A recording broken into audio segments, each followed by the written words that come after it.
Okay mga kabats, mga kaibigan, welcome back to another content.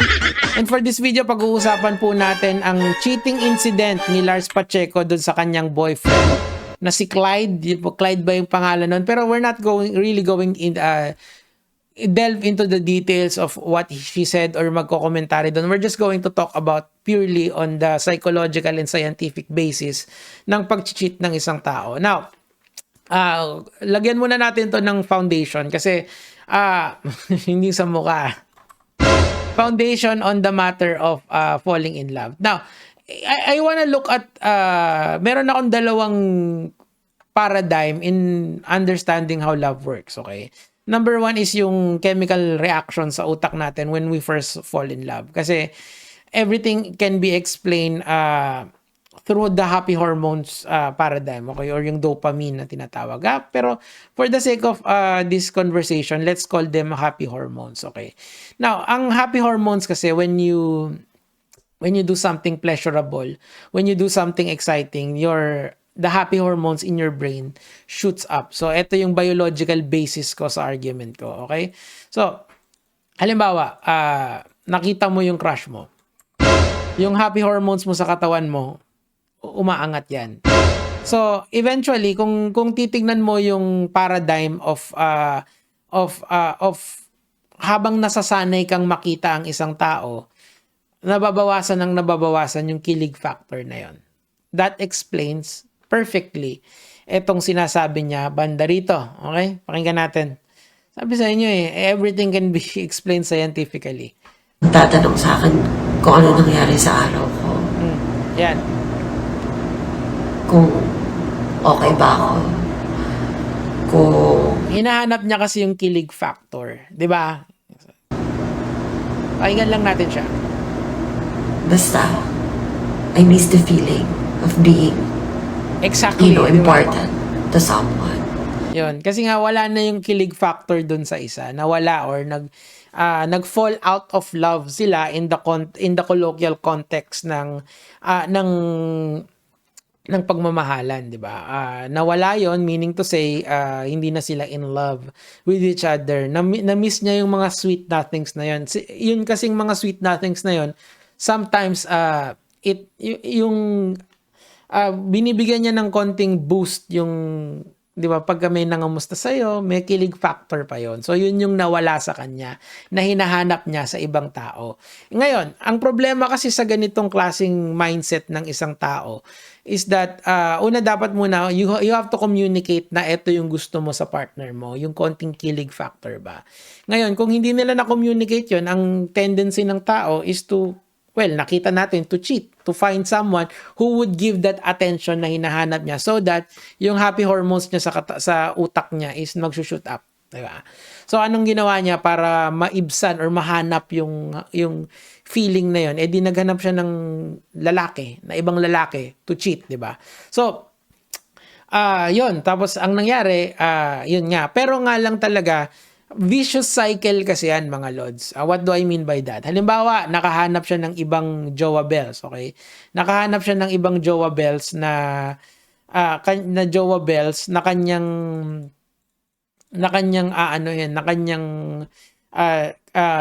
jojowahin, 'di ba?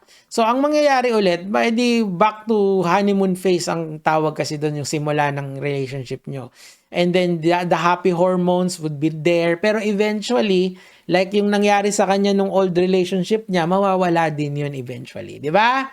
You see the paradigm, how it works sa mga ganyan. So, open lines of communication lang. Alam nyo yung advice na yon, hindi lang naman galing sa akin yun di ba?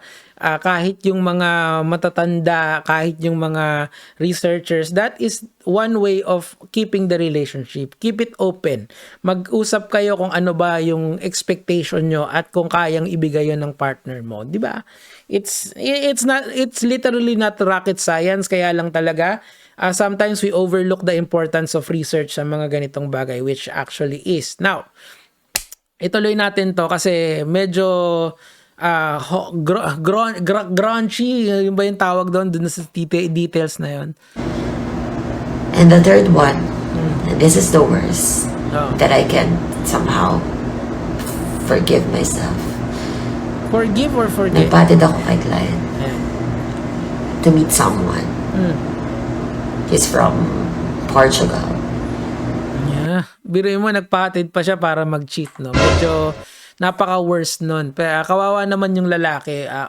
If I was the guy, my ego will be hurt dyan badly. Tapos, sinabi niya pa publicly, di ba? Parang, in my opinion, kung ako yung lalaki dyan, medyo sana hindi mo na lang sinabi. I can forgive you, pero this is something public na parang you're airing out dirty laundry na parang iniputan mo yung ulo ko, ganun yung dating nun. In my opinion, as a guy. But let's talk about now another paradigm, since tapos na tayo sa biological aspect ng love. Let's talk about yung favorite theory ko when it comes to love, yung Sternberg's love triangle theory. So, sa kay Sternberg kasi may tatlong component, yung tinatawag na consummate love na tinatawag, or yung full force love.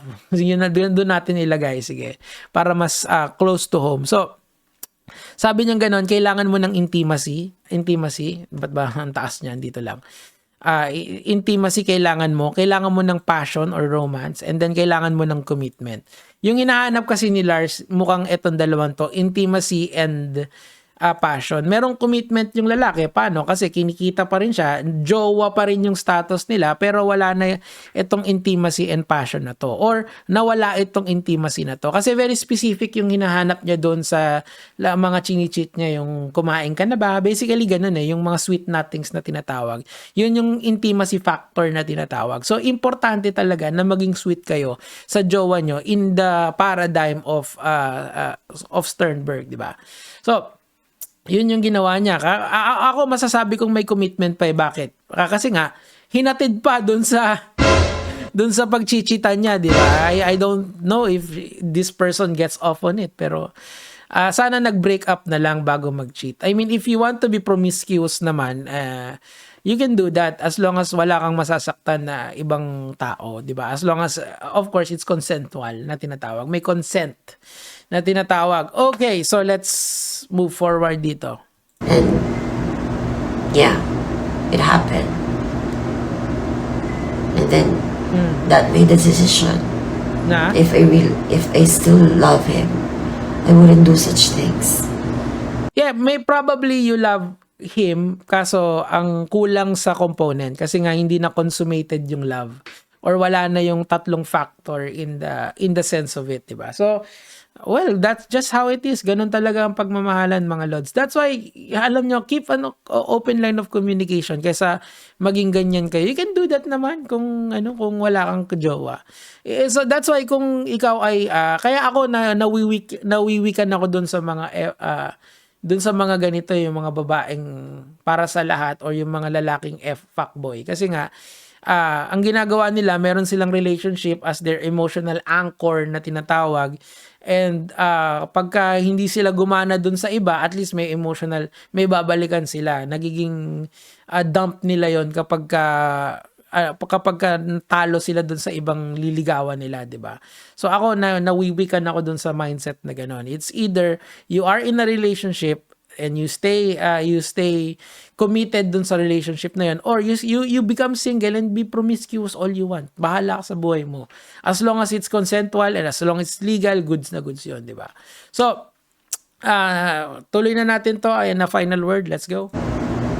I take full accountability. I know I did what I did. I'm not proud of it. Well, this is the reason why hindi ko to binibili. Kasi yeah, of course, accountable siya. But kawawa naman yung lalaki. Kasi nga, siya yung malalagay dito sa kapahamakan dahil sana lang nagpaalam siya doon sa lalaki before him telling na before this person actually went live and talked about her case, o di ba? So kailangan siguro may paalam to. Pero kung wala, na out of the blue niya lang sabihin yan just to save her reputation kasi nga maraming nagbaba siya kanya, I don't think it's fair for the guy. I mean, I'm talking in the perspective of the guy na kung ako yung nasa sa sitwasyon ng lalaki, I wouldn't allow this. Hayaan mo na. Kumbaga, yeah, you cheated, you apologized, and let's move on with our lives. Ganun yung POV ko dito. Anyway, mga lods, anong sa tingin nyo? Sino ang tama, sino ang mali? Yun lang naman po yung sa akin for today. Gaya mga lods.